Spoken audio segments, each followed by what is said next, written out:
towards the end, I believe it's 1989,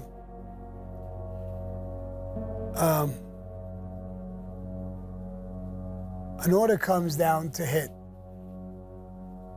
Eddie Garafola. They used to call him the Chink. It was my brother-in-law, Eddie Garafola's first cousin. They had the same exact name. Let me give you a little history of the Eddie Garafola who's going to get hit. He's a swindler.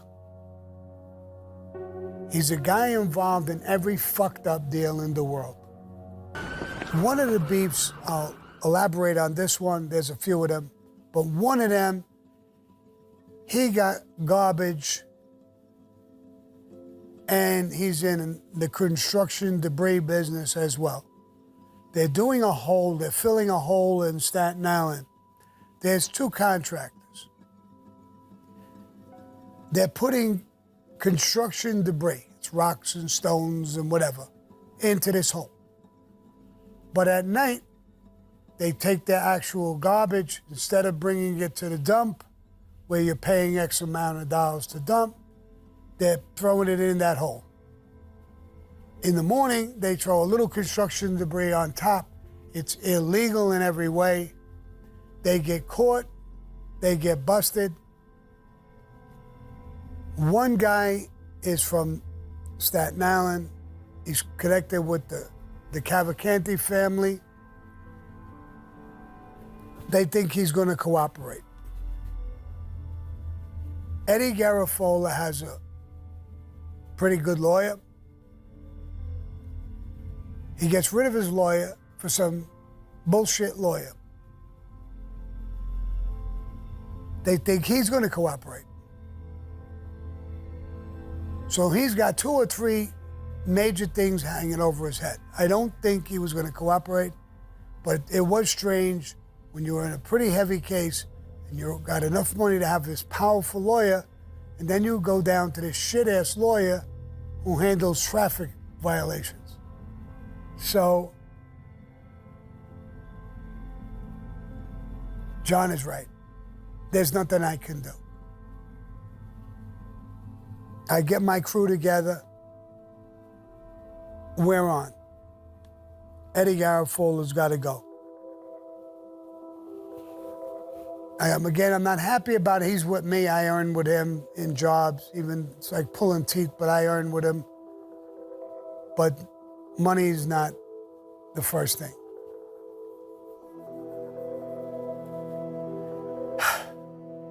I get my brother-in-law Eddie and call him in. Your cousin's gonna go. There's a contract on him. Wants to know the story a little bit. I told him the story. And there's nothing we could do. So here's how I put together the hit. I tell Johnny Gamarano, made guy in the Gambino family, I heard his name a number of times. He's gonna call up Eddie Garafola and tell him to come by his house. He lives 3 blocks away. He's got a big demolition job. He wants him to look at it and get it. That's gonna bring him there right away. He makes an appointment at night to come to his house and meet him. So we know what time the appointment is, and he's gonna come out of his house, come down the staircase, and get in his car, which is right across the street.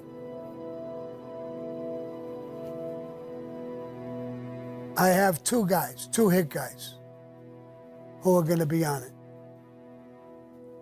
Frankie Fab, Sammy's son, Little Joe. They're gonna be the shooters.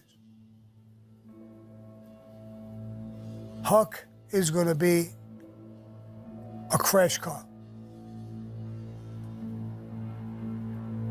I'm gonna be a backup shooter in a crash car with a walkie-talkie. My brother-in-law is gonna be a block away in a stop car. I'll explain what that is. And there's gonna be a car parked a little bit ahead of where you're gonna get hit. the guys who hit him are going to go into that car. They hit him and they go into that car. They're going to drive to the corner. There's a light. They're going to stop, go through the light a little bit, go. I would come up behind him.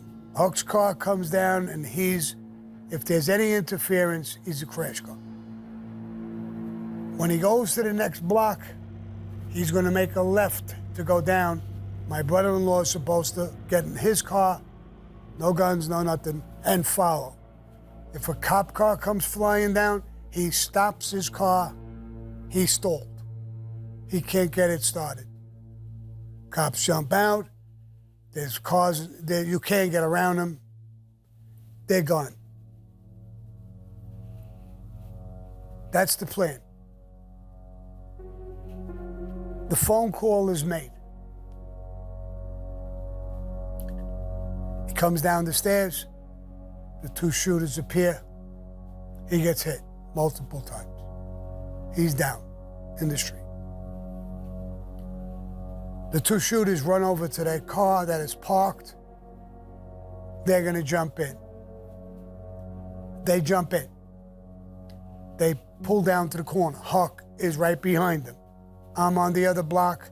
I'm starting the block. They go through a light and they make the turn. There's a fucking police car right there. Huck goes after them, behind them, and he goes through the light, right in front of the cop as he puts on the light and he's turning. The cop, instead of going after the hit guys, go after Huck. He was the last one through, and he's speeding away on them. They go after him. They make the left. Eddie's supposed to go in behind them. Eddie's not there. Huck gets caught 3 blocks away. He finally stops. The police get him. They take his license, registration, the whole 9 yards. While they're giving him a ticket, they get a call right on that block. There's a murder.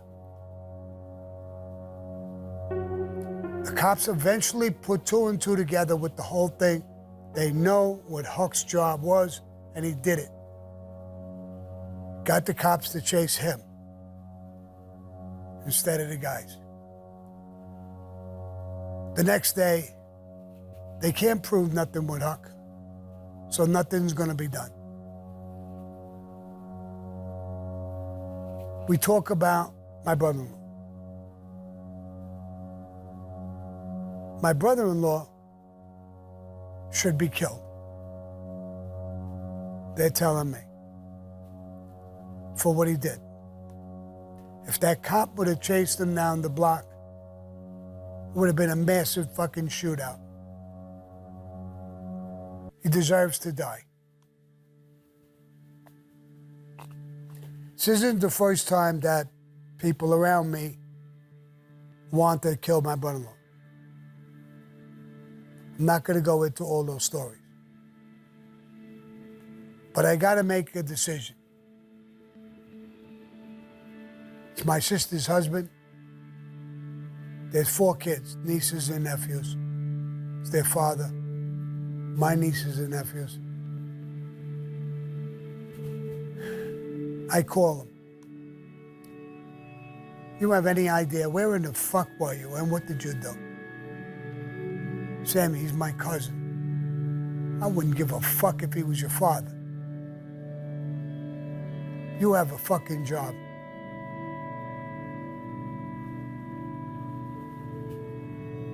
Here's the position you put me in. And you're my sister's husband. Should I kill you? You deserve it. It's my job to kill you? Or should I let you go? Would I let the other guy go, who isn't my sister's husband? Or do I just kill him?